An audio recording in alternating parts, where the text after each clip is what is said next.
Jai Hind strongly advises people against the idea of stealing the much coveted purse belonging to Mrs. Pratibha Patil. You will be frivolously wasting your youth and vitality of life. Pocket का time pass हो जाएगा यार. All you will get is half-eaten throat lozenges and an expired 3-year-old return ticket from Nagpur to Delhi. Instead, we suggest you immediately get hired and submit yourself in the elite cadre of shoe cleaners, especially dedicated in keeping Her Highness Mayawati's royal shoe collection spanking and squeaky clean. Trust us, you will make more money in one day than what the President of India makes in 5 years. Jai Hind.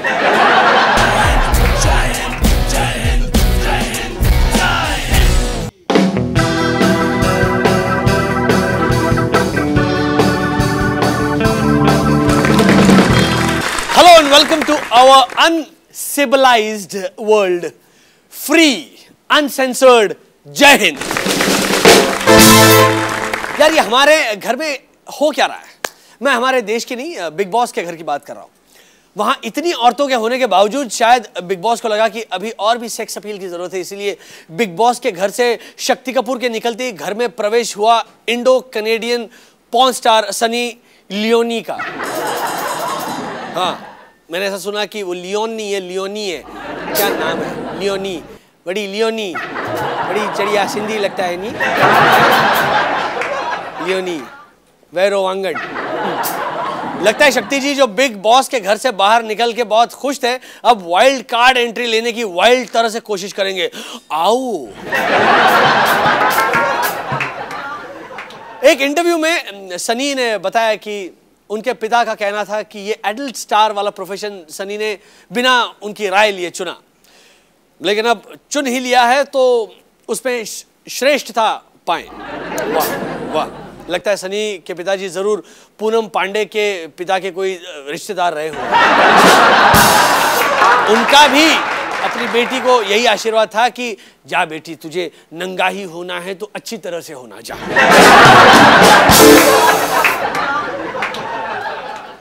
दिल खोल के नंगा.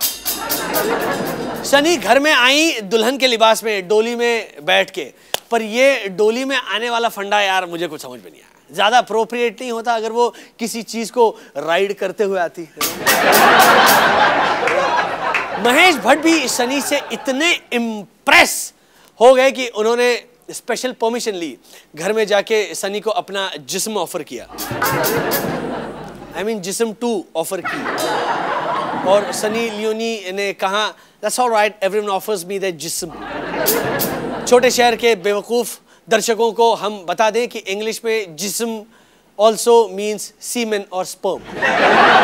कम fiesta में काम कर चुकी Sunny Leone is perfect for जिस्म in more ways than one. Actually, that is also perfect for Sunny. She likes it in more ways than one.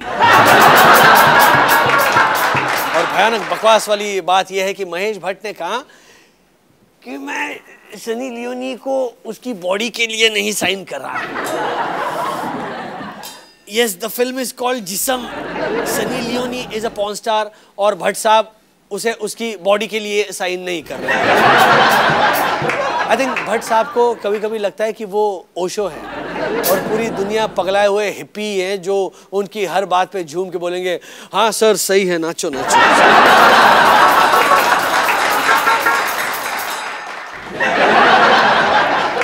और जिस्म 1 में थी बिपाशा, जिस्म 2 में होगी Sunny Leone. I think at this rate जिस्म 3 में सिर्फ एक पेयर ऑफ बूब्स होंगे. लेकिन सोचने वाली बात है, अगर सनी जी ने महेश भट्ट को हाँ कर दी तो हमारी फिल्म इंडस्ट्री में तो 2 सनी हो जाएंगे. एक सनी जिसका 2.5 किलो का हाथ है और दूसरी सनी जिसके 2.5 किलो के 2 हैं.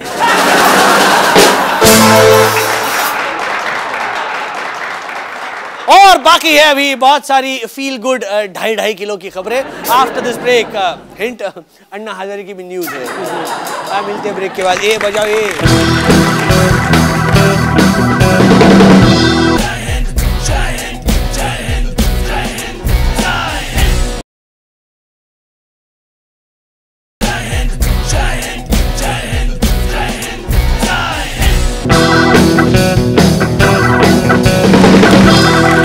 हजारे जी, जो पिछले कई महीनों से हर न्यूज चैनल के चार्ट बस्टर रह चुके हैं, इस बार भी एक स्टेटमेंट देके टीआरपी बढ़ाने में चैंप रहे। इस बार अन्ना ने कहा कि पियक्कड़ों की लत छुड़वाने के लिए उन्हें पेड़ से बांध के डंडे से पीटना चाहिए। ये सुन के भारत की पूरी पुलिस फोर्स एकदम तैनात हो गई और फटाफट अपनी अपनी लाठियां छुपाने लगी। सबका कहना था, खुलेआम ऐसे पब्लिक से पीट तो अच्छा लगेगा क्या? ओ डांडा ए तुकाराम डांडा लपो तो लांडा लपो। सुनने में आया है कि अन्ना के विचार सुन के तालिबान के टॉप लीडर्स ने उन्हें ओसामा का रिप्लेसमेंट बनाने का फैसला किया। वैसे भी जब से अमेरिका ने पाकिस्तान को उनकी वॉर अगेंस्ट टेरर के लिए कम फंड्स देने शुरू किए हैं, तालिबान में भी थोड़ा रिसेशन चल रहा है। और अन्ना जैसे सात्विक ब्रह्मचारी आदमी को अपना लीडर बनाने में क्या है कि तालिबान का ही फायदा है, खर्चा भी है ना, बच जाए। सुना है अन्ना अगले महीने गवर्नमेंट के खिलाफ फिर आंदोलन करने वाले हैं। बहुत टाइम है भाई इसके पास। और इसीलिए उन्होंने रामलीला ग्राउंड्स पे धरना देने की परमिशन मांगी है। मुझे लगता है तभी उन्होंने ये मार पिटाई वाले आइडियाज देने शुरू किए, क्योंकि भाई भूख हड़ताल में टाइम पास और एंटरटेनमेंट करने के लिए कुछ तो चाहिए ना। अब कब तक किरण बेदी के भाषण सुन सुन के मन बहलाएंगे? हाँ। दुनिया वालों, अरे लगता है कोई कुछ कहने की कोशिश कर रहा है। कौन है भाई? मैं सिर्फ ये कहना चाहता हूँ कि हाँ, मैं शराब पीता हूँ। आओ मुझे मारो। अरे वाह, चलो अब ये इतना कह ही रहे तो मैं भी दो चार हाथ मारता। ए लाओ रे, लाओ लाओ लाओ लाओ लाओ जल्दी लाओ लाओ।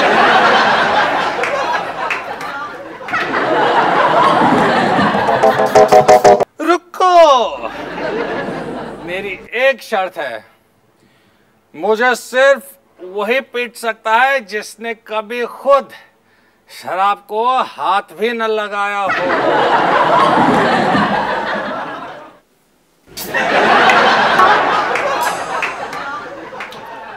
अन्ना, अन्ना कहाँ हो? मारो इसे। नहीं, एक बार तो मैंने भी पी ली थी।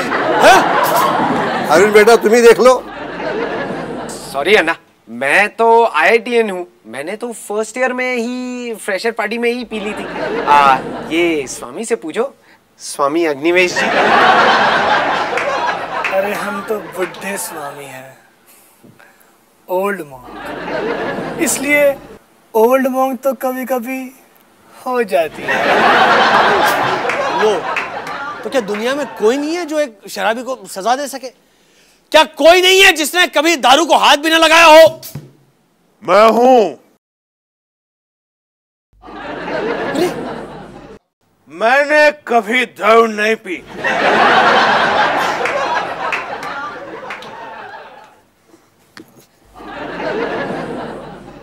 मैंने सच में नहीं पी। क्या हो रहा है अन्ना के इस देश में? क्या हो रहा है?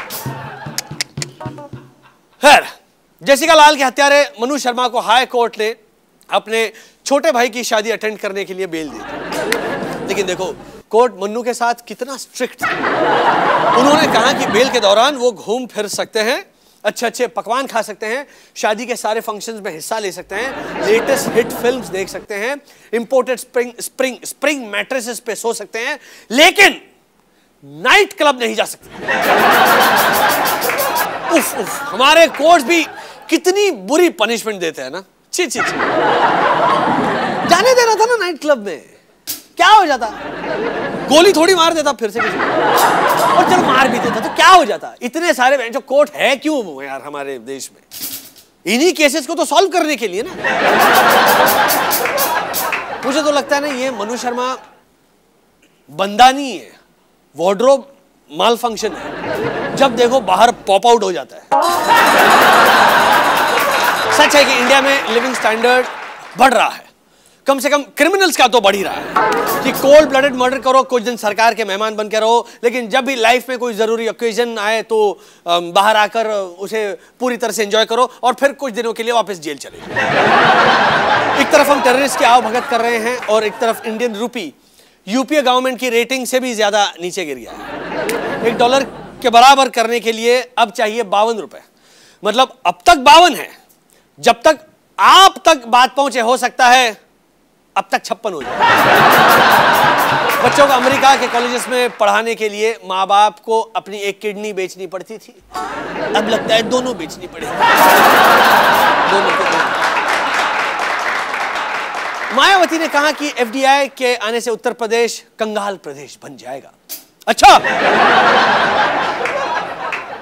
485 करोड़ के पार्क खोलने से यूपी कंगाल नहीं हुआ? उनके जूतों के लिए प्राइवेट जेट उड़ाने से यूपी कंगाल नहीं हुआ? उनके पूरे खानदान के जगह जगह स्टैच्यूज बनाने से यूपी कंगाल नहीं हुआ? लेकिन फॉरेन ब्रांड के आने से जरूर हो जाए। So sad.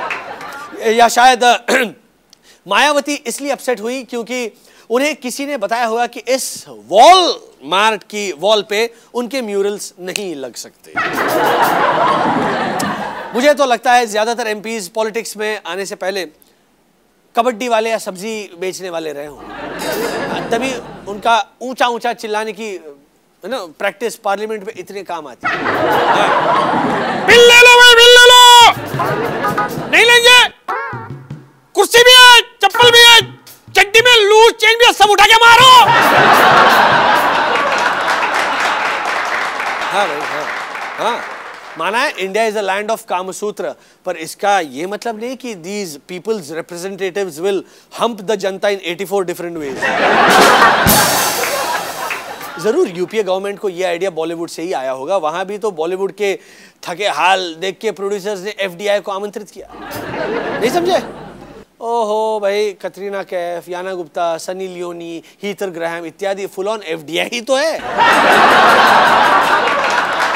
वैसे भी जो लोग एफडीआई को अपोज कर रहे हैं वही लोग यूएसए के वर्किंग वीजा और स्टूडेंट वीजा के लिए भी झगड़ा करते हैं। हम उनके देश में जाके उनकी नौकरियां खा सकते हैं, उनके कॉलेजेस में जाकर उनके स्टूडेंट्स की सीटें मार सकते हैं, लेकिन वो हमारे देश में सामान बेचने की जुर्रत कैसे कर सकते हैं? है कि नहीं?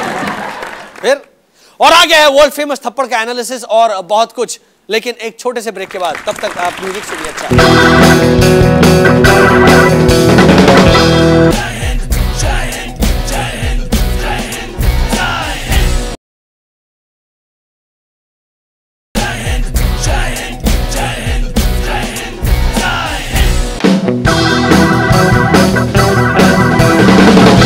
Welcome back. करप्शन और महंगाई से परेशान दिल्ली के हरविंदर सिंह ने बीसीसीआई के भूतपूर्व चेयरमैन शरद पवार को सबके सामने खींच के एक तमाचा मारा।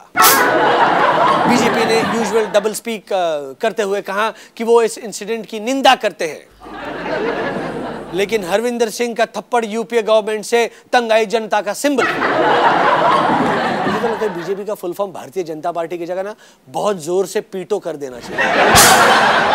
जैसे देखा जाए तो अडवाणी जी के रथ को भी तो बॉम्ब से उड़ाने की कोशिश की गई थी, हैं? तब जनता क्या कहना चाह रही है? अन्ना जी का भी इस इंसिडेंट को लेके पहले रिएक्शन जो आम तौर पे आम इंसान का मतलब सबसे ऑनेस्ट रिएक्शन होता है ना, ये था कि सिर्फ एक ही थप्पड़ मारा। बाद में फिर चश्मा लगा के स्क्रिप्ट पढ़ने के बाद अन्ना ने भी ओह थप्पड़ की निंदा की। किरण बेदी ने भी इस थप्पड़ को लोकपाल बिल का मुद्दा बनाते हुए कहा कि अगर बिल पास नहीं हुआ तो जनता का गुस्सा ऐसे ही और बढ़ेगा और कई नेताओं के गालों पे ऐसी थप्पड़ की गूंज सुनाई देगी। ठीक भी है, अब पुलिस वाले मारपीट को अप्रूव नहीं करेंगे तो कौन करेगा? कोई गांधीयन? नहीं। हरविंदर सिंह ने कुछ हफ्तों पहले पूर्व टेलीकॉम मिनिस्टर सुखराम को भी कोर्ट में एक करारा झापड़ लगाया था। काश यही इन नेताओं के माँ बाप ने उनके बचपन में किया होता तो अभी देश का ये हाल नहीं होता। तो मुझे तो जूता फेंकने के बाद तमाचा मारना वोग में आता नजर आ रहा है। हाँ, इसीलिए जय हिंद की टीम ने एक मसालेदार करारे झापड़ के सच हकदारों की लिस्ट तैयार की है। आइए सुनते हैं। नंबर 1 पर है उमा भारती। गेरुए लिबास में गुंडागर्दी की बात करती हुई इस देवी ने कहा कि वो भारत में खुलने वाले सबसे पहले वॉलमार्ट में स्वयं अपने हाथों से आग लगा देंगे। ये कोई इनके डैडी का हवन कुंड है जो मनाया तब आग लगा दी।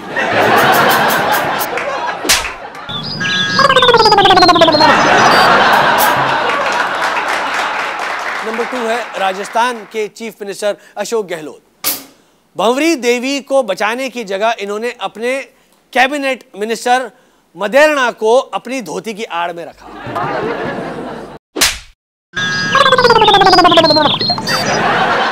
नंबर 3 है रवि रामपाल। क्यों किया सचिन को आउट? क्यों? 6 रन लेने देता तो तेरे बाप का क्या जाता।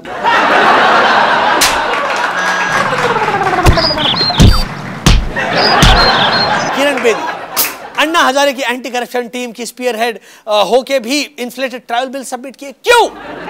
हमारा विश्वास क्यों तोड़ा? जब आप पुलिस में थी तो क्या आप डिफरेंशिएट करती थी कि किसी ने अच्छे काम के लिए चोरी की या बुरे?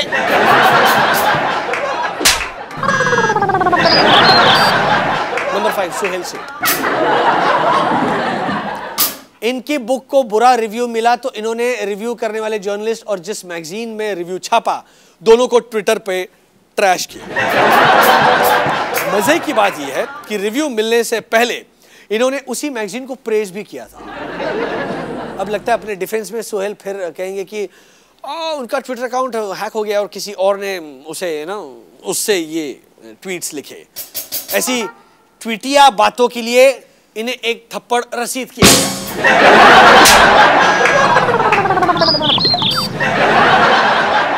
अर्जुन रामफल, सीताफल होता है वैसे अर्जुन रामफल, अर्जुन रामफल। हाँ, इनका program love to hate you अत्यंत पकाऊ है। पूरे प्रोग्राम की ड्राइव सिर्फ सेलिब्रिटीज को अच्छी लाइट में दिखाने की और उनके हेटर्स को नीचा दिखाने के अपने भूली भटकी राह से करेक्ट करने की कोशिश है। तो अर्जुन भाई, we have got hate, we may be your bet but your show is third rate.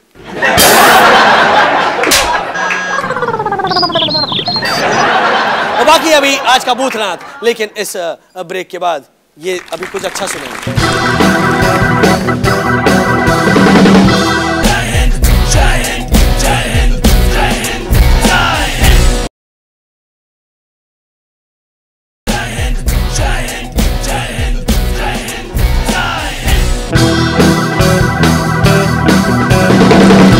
यार हमारे देश को कुछ सेलिब्रेट करने की बहुत सख्त जरूरत है, लेकिन कुछ हो ही नहीं रहा। सचिन वेस्टइंडीज सीरीज में अपने 100वें शतक बनाने से 2 बार चूके। पहली बार वो 75 पे आउट हो गए, दूसरी बार वो केवल 6 रन से चूक गए।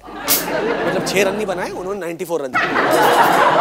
सुनने में आया है कि West Indies fast bowler Ravi Rampal, जिन्होंने सचिन को आउट किया, अब कसाब से भी ज्यादा टाइट सिक्योरिटी के साथ घूम रहा है। खैर, सचिन अपना ये लक्ष्य कैसे पूरा कर सकते हैं, हमने पूछा अपने पैनल ऑफ एक्सपर्ट से। चलिए देखते हैं बूथनाथ। सचिन बेटा नर्वस क्यों होते हो? गीता किसी की याद रखो, कर्म किए जा फल की इच्छा मत कर। ओए बड़ा सिंपल है यार, 1-2 पैग टिका के खेल, 100 क्या 200 बढ़ा लेगा हैं? सचिन जी, आप लोन हमारे बैंक से ही लीजिए, फिर अपने फ्यूचर की सारी चिंता आप हमारे हाथ में छोड़ दीजिए। हम हैं ना। अपन कहता है स्कोर बोर्ड पे काला कपड़ा डालने का, स्कोर ही नहीं दिखेगा तो 90s में जाके नर्वस कैसे होगा? है ना जगह सा आइडिया। ए भाई, अब पोजीशन वाले का ना हाथ पैर ऐसा ऐसा करके तोड़ने का, समझा क्या?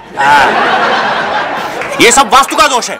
सचिन को बैट दाएं हाथ से नहीं बाएं हाथ से पकड़ना चाहिए और बाएं हाथ की छोटी उंगली को उठाकर शॉट लेना चाहिए। क्लियर? सचिन, I तो think Dravid is more cuter. वो क्या है ना, मुझे बहुत जोर की सुसु आई थी तो मैं अपनी जगह से हिल गया और सचिन आउट हो गया। लेकिन अगली बार मेरी पैंट गीली क्यों ना करनी पड़े, लेकिन मैं अपनी जगह से जरूर नहीं हिलूंगा और सचिन को उसकी सेंचुरी बनवा के रहूंगा। भारत माता की जय। क्या बात है, पूरी इंडिया मिलके इतनी सारी चीजें कर रही है तो सचिन की सेंचुरी कैसे नहीं बनी? देश आगे बढ़े ना बढ़े, स्कोरबोर्ड जरूर बढ़े। उम्मीद रखता हूं कि अगले एपिसोड तक आप अपने ऐसे फिंगर्स क्रॉस रखेंगे, देश के लिए भी और सचिन के लिए भी। तब तक जय Hind.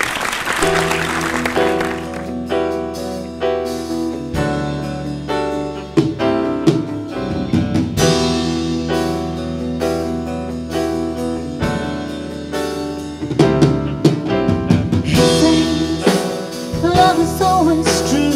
I say your luck is always fleeting. Can you ever go the distance from just another chance meeting?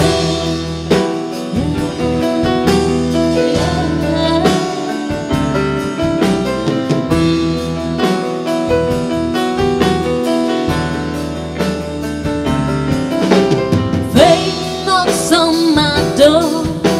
It's time to say it's pointing to my hand. Are you looking for love? I ask. Or just another one night stand?